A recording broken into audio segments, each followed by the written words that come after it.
There is a fable about an old farmer who had a horse. The horse ran away, and the man's friend said, "Oh, what bad fortune." And the farmer replied, "Oh, bad fortune, good fortune, who can say?" A week later, the horse returned, bringing with it a wild brumby. And the people said, "Oh, what good fortune."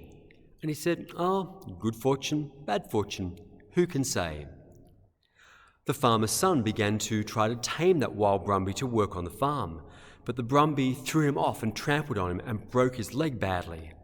And the people said to the farmer, "Oh, what bad fortune."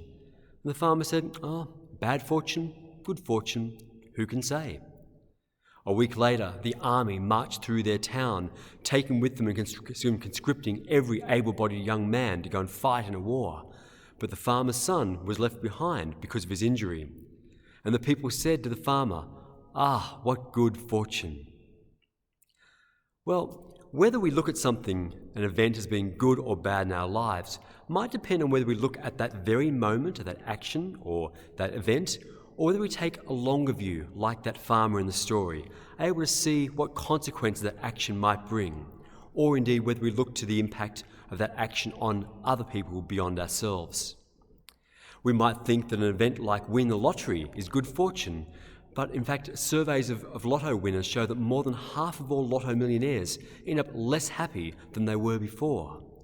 We might think that to lose a job, to lose a relationship, to have an accident might be terrible, but perhaps it becomes the key that opens a door to something wonderful and unforeseen. Who can say? There is a beautiful verse in the Bible which people love quoting that says, "God works all things for good for those who love him." It's a kind of inspiring quote that people love to put on Instagram or put on posters and recite and memorize. And it's a lovely, inspiring verse. God works all things together for good for those who love him. But for those of us who've been around long enough, we might find that verse quite jarring and grating, thinking, hang on, there's things in my life that I don't think God is working for good. And what about in the world? How can famine and war and disease and cancer, how can these be things which God can work for any kind of good? Well, a bit like the farmer, we have to look at the context and the longer view of what this event might cause. So we need to read on what the rest of the verse says, and this is part of Romans chapter 8 that we've been reading these last few weeks. So Paul goes on to say, God works all things together for good for those who love him according to his purpose. So God doesn't necessarily work things together for our pleasure, for our fun, for our comfort or our ease. God works them to good according to his purpose. And no, it doesn't say God makes things happen, but rather the things that do happen, including those things which seem tragic at the time. God can find a way to make them work for his purpose. But what is God's purpose? There are many books written about what God's purpose might be, but Paul goes on to say it in just one line, that we might be conformed to the image of God's Son, that is Jesus. That is one of God's purposes for us, that we become Christ-like. And isn't that a good purpose? Isn't that in fact the best thing we could want for ourselves, that we become like Jesus? And that's very Pauline language, that we are conformed to the image of Jesus Christ, conformed to the image of God's only Son. And when we read Paul's letters, we see this again and again.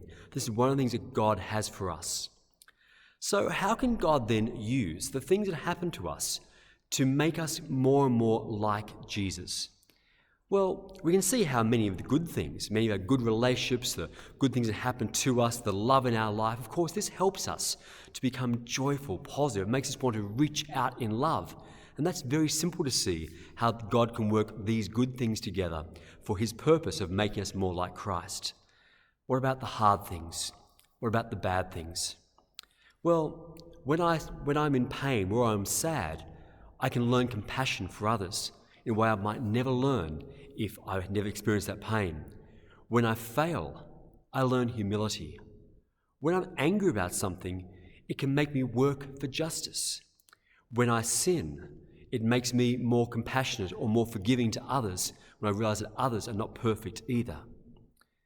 So there are many ways in which things which might seem really hard on themselves can actually be worked together for good. But this doesn't happen automatically. We all know people who experience hardship, failure, sadness, sin, and they don't end up any better for it. In fact, they end up worse, they end up hard, bitter, withdrawn, perpetually angry. So how do we, and how does God, work these things together for his good purpose of making us like Christ? Well, what we do is we bring them to Christ in prayer. We bring them to the foot of the cross. And of course, for us, when we go to Mass, we are able to say, bring them to the altar, to say, Jesus, you died on the cross. I want to bring this experience of my life to you. We say that the Eucharist is the source and the summit of our Christian life. In being the summit, it means that we bring to the Eucharist all that's happened in the week before. And that means bringing the bad as well as the good. Saying, Jesus, I'm really struggling right now. I'm sad about this. I'm angry about that. I've had a hard week. This is where I'm at. And we bring that to the foot of the cross. We bring it to Jesus. And we ask him to transform it through the power of his Spirit. And we spoke about in the last few weeks that the power by which God raised Jesus from the dead, God can work that life into us as well. And so we ask God to transform these hard, sad, seemingly negative experiences. And God does that. When we bring what is hard in our lives to him in prayer, God will transform it.